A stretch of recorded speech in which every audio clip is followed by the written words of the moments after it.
तो चलिए जानते हैं फटाफट से झारखंड की 10 बड़ी प्रमुख खबरें जो आप सभी को जरूर पता होना चाहिए। तो बढ़ते हैं सबसे पहली खबर की ओर, जो निकल के आता है डुमरी विधायक टाइगर जयराम महतो के तरफ से।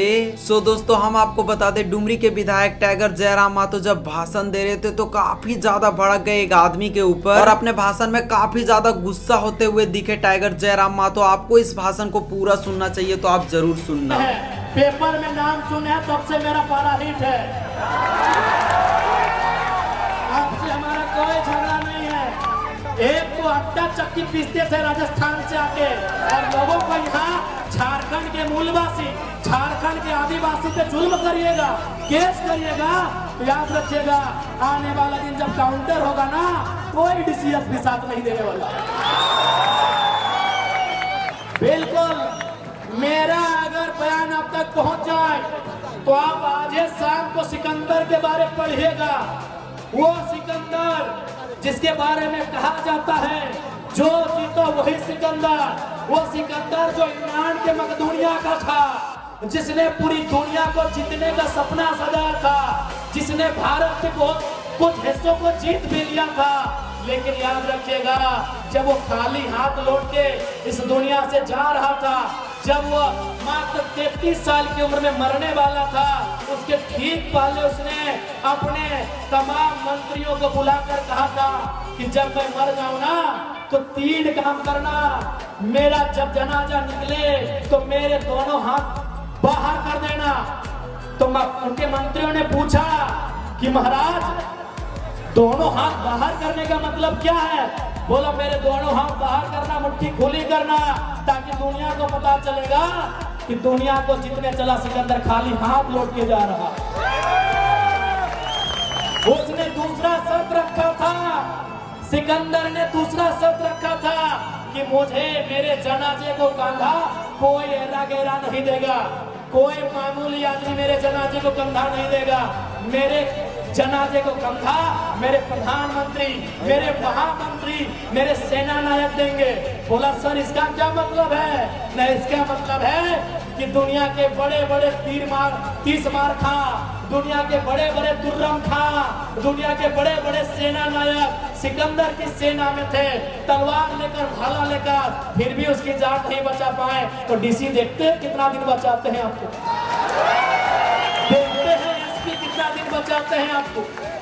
और तीसरा, सिकंदर का तीसरा जो कहना था कि जब मेरा जनाजा गुजरे तो मैंने अपने जीवन काल में जितना भी कमाया है, उस समय सिक्का नहीं होता था, उस समय गांधी जी का नोट भी नहीं होता था। गांधी पैदा नहीं हुए थे तुम, उस समय सिक्का भी नहीं था, उस समय गांधी जी का नोट भी नहीं था। उस समय क्या होता था? ज्वेरात होते थे, ज्वेलरी होते थे, सोना चांदी यानी जेवर वगैरह होते थे, सोने चांदी के पन होते थे, बड़े बड़े सिक्के होते थे। तो सिकंदर ने कहा कि मेरे मरने के बाद 1 रुपया भी मेरा जो उत्तराधिकारी होगा, मेरे मरने के बाद 1 रुपया भी मेरे उत्तराधिकारी को मत देना, बल्कि मेरे जनाजा के आगे बिछाते जाना और लोग उस पे चल के जाए, ताकि दुनिया को पता चले कि धान एक दिन ढोल बन जाता है अग्रवाल में। आपके साथ साथ तमाम फैक्ट्री कंपनी चलाने वाले मालिक को कहेंगे कि धान एक दिन ढोल बन जाता है। और कांधा ये डीसी एसपी बहुत छोटा होता है उनके प्रधानमंत्री लोग के सामने, उन लोग नहीं बचा पाया। इसलिए हमारी आपसे कोई व्यक्तिगत लड़ाई नहीं है। क्यों हमारी टीम आपके खिलाफ आंदोलन की, आपको भी मालूम है।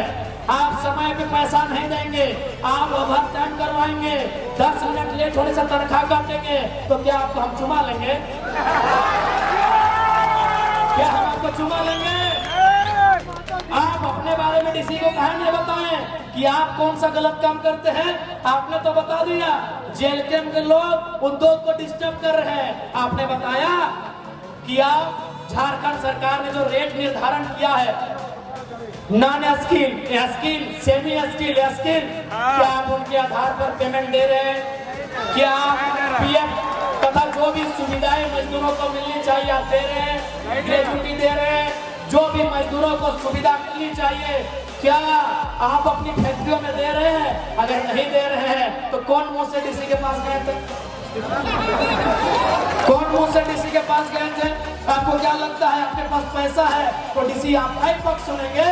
तो हम भी इनके विधायक हैं, देखते हैं डीसी एक तरफा कैसे करते हैं। बढ़ते हैं अगली खबर की ओर, जो निकल के आता है झारखंड के शिक्षा मंत्री रामदास सोरेन के तरफ से। सो दोस्तों, आप सभी को पता होगा कि शिक्षा मंत्री का तबियत काफी ज्यादा खराब है, बट अभी तक जो इन्फॉर्मेशन आ रहा है उस हिसाब से उनके बॉडी में कुछ सुधार देखने को मिल रहा है, लेकिन अभी भी उनकी हालत काफी ज्यादा गंभीर है। बढ़ते हैं अगली खबर की ओर, जो निकल के आता है आजसू के अध्यक्ष सुदेश महतो के तरफ से। सो दोस्तों, हम आपको बता दें, नक्सलियों के द्वारा सुदेश महतो को खत्म करने की जानकारी मिल रही थी। लगभग जब वो प्लान को एक्टिवेट करने वाले थे उससे 1 घंटा पहले ही उनको पकड़ा गया, जिसके बाद जो एक पकड़ा गया था वो अपने बयान में बताता है सुदेश महतो को यहाँ पर खत्म करने की प्लानिंग चल रही थी, बट अभी वो पकड़े गए तो वो खतरे से बाहर है। तो दोस्तों, आज के लिए मेरे पास इतना ही न्यूज था। अगर वीडियो पसंद आया होगा make sure like and subscribe कर देना। मिलते हैं और नई वीडियो के साथ, तब तक के लिए टाटा बाय बाय।